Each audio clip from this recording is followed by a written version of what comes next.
نظام الملک نے جب مدرسہ نظامیہ کی بنیاد رکھی تو کثیر تعداد میں طلباء نے داخلہ لیا۔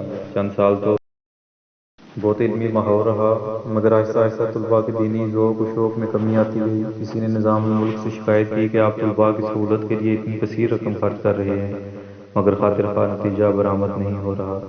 نظام الملک نے صحیح صورتحال معلوم کرنے کے لیے ایک دن بھیس بدلا اور عشاء کے بعد مدرسے پہنچ گیا۔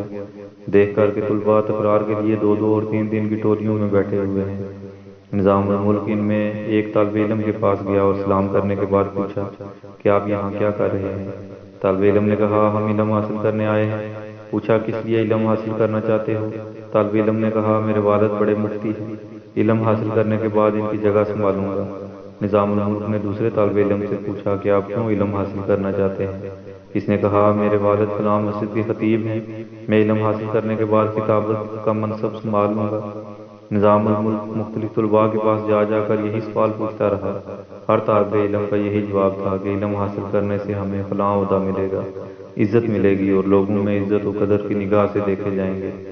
نظام الملک یہ سن کر بہت آزردہ ہوا کہ افسوس یہ طالب علم نہیں، طالب دنیا ہیں، ان کے لیے اتنی کثیر مقدار میں مال و دولت خرچ کرنے کا کیا فائدہ؟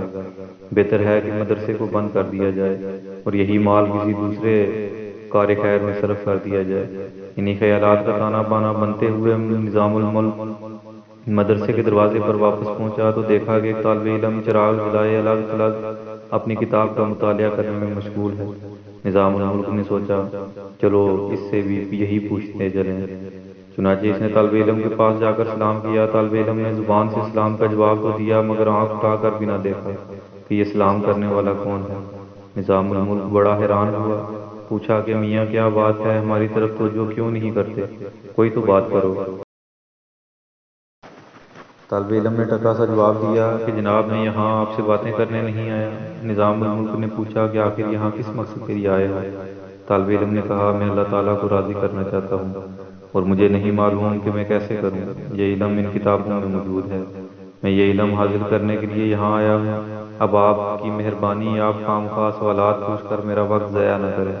نظام الملک یہ جواب سن کر اتنا خوش ہوا کہ اس نے ارادہ کر لیا کہ جب تک اس جیسا ایک بھی طالب علم موجود ہے میں مدرسے کے اخراجات میں کمی نہیں کروں گا۔ یہی لڑکا بڑا ہوا تو امام غزالی رحمہ اللہ تعالیٰ بنا۔